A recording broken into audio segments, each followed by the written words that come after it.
ಇದಾಯ್ತಾ ಇರೋದ್ರಿಂದ ಈಗ ಒಂದ್ ಕಡೆ ಕಟ್ಟಡಗಳು ಕಟ್ಟಬೇಕು, ಹೊಸಬ್ರನ್ನ ತಗೊಬಂದು ನಿಲ್ಲಿಸ್ಬೇಕು. ಆದ್ರೆ ಇಲ್ಲಿ ಸ್ಥಳೀಯವಾಗಿರುವಂತ ರೈತರನ್ನೆಲ್ಲ ಬೀದಿಗೆ ತರ್ತಾರೆ.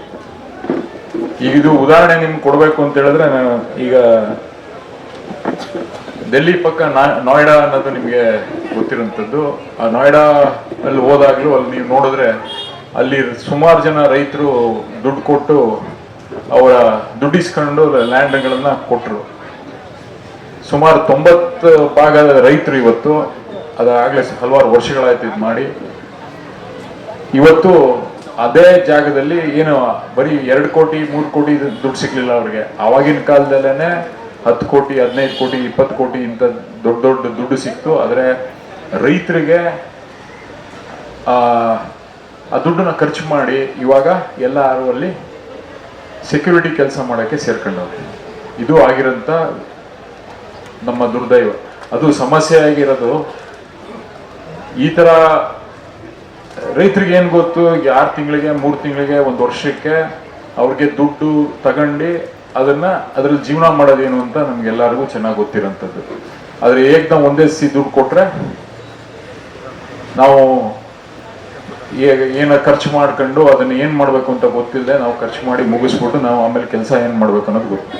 ಇದು ಒಂದು ಸಮಸ್ಯೆ. ಈ ತರದ್ದು ಹಲವಾರು, ಒಂದ್ ಕಡೆ ಡೆವಲಪ್ಮೆಂಟ್ ಅಂತ ಇರ್ಬೋದು, ಅದ್ರ ಇನ್ನೊಂದು ಕಡೆ ಡೆವಲಪ್ಮೆಂಟ್ ಆಗೋ ರೀತಿಯಲ್ಲಿ ಇನ್ನೊಬ್ಬರನ್ನ ಮನೆಯಿಂದ ಈಚೆ ಕಳಿಸ್ತಾ ಇದೀವಿ. ಮನೆಯನ್ನ ಸಂಸಾರಗಳನ್ನ ಈ ಸಮಸ್ಯೆಗೆ ಇದು ಇಡೀ ರಾಜ್ಯ, ಇದು ದೇಶಾದ್ಯಂತ ಆಯ್ತಿರೋಂಥ ಪ್ರಕ್ರಿಯೆ.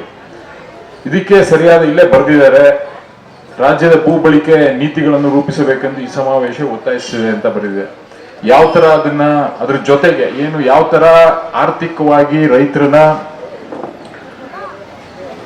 ವ್ಯವಸ್ಥೆ ಮಾಡ್ಕೊಡ್ಬೇಕು ಅನ್ನೋದ್ರ ಬಗ್ಗೆನೂ ನಾವು ಈ ಒಂದು ಅಂಶನ ನಾವು ಏನು ಭೂ ಬಳಕೆ ನೀತಿಗಳಲ್ಲಿ ಸೇರಿಸ್ಕೋಬೇಕಾದ್ರೆ, ನೀತಿಗಳನ್ನ ನಾವು ಕೆಲವು ಕಡೆ ಮಾಡಲೇಬೇಕಾಗಿರೋ ಸಂದರ್ಭದಲ್ಲಿ ಯಾವ ತರ ಮಾಡಬೇಕು ಅನ್ನೋದನ್ನ ಇವಾಗ ಆಗ್ಲೇ ಆಗೋಗಿರೋ ಅಕ್ವಿಸಿಷನ್ ಬಗ್ಗೆ, ಈಗ ರಸ್ತೆ ಆಗಿರ್ಬೋದು, ಈಗ 1 ಕುಂಟೆ 2 ಕುಂಟೆ 10 ಕುಂಟೆ ರಸ್ತೆಗೆ ನಿಮ್ಗೆ ಗೊತ್ತಿರೋಂಥದ್ದು. ಸೊ ಆದ್ರೆ ಇಲ್ಲೇನಾಯ್ತು ಏನು 9,600 ಎಕರೆ ಇದನ್ನ ಸುಮಾರು 100 ಕುಟುಂಬಗಳು ಇಲ್ಲಿ ಬೀದಿಗೆ ಬರುತ್ತೆ.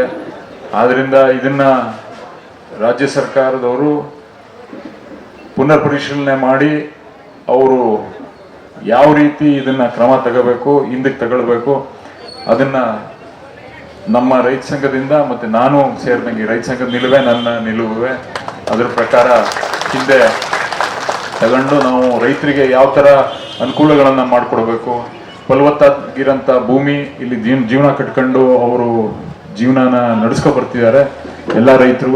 ಅದೇ ರೀತಿ ಅದನ್ನ ನಡ್ಸ್ಕೊಂಡು ಹೋಗೋಕೆ ಎಲ್ಲಾ ತರದ ಅವಕಾಶಗಳನ್ನ ನಾವು ಕಲ್ಪಿಸ್ಕೊಡ್ಬೇಕು.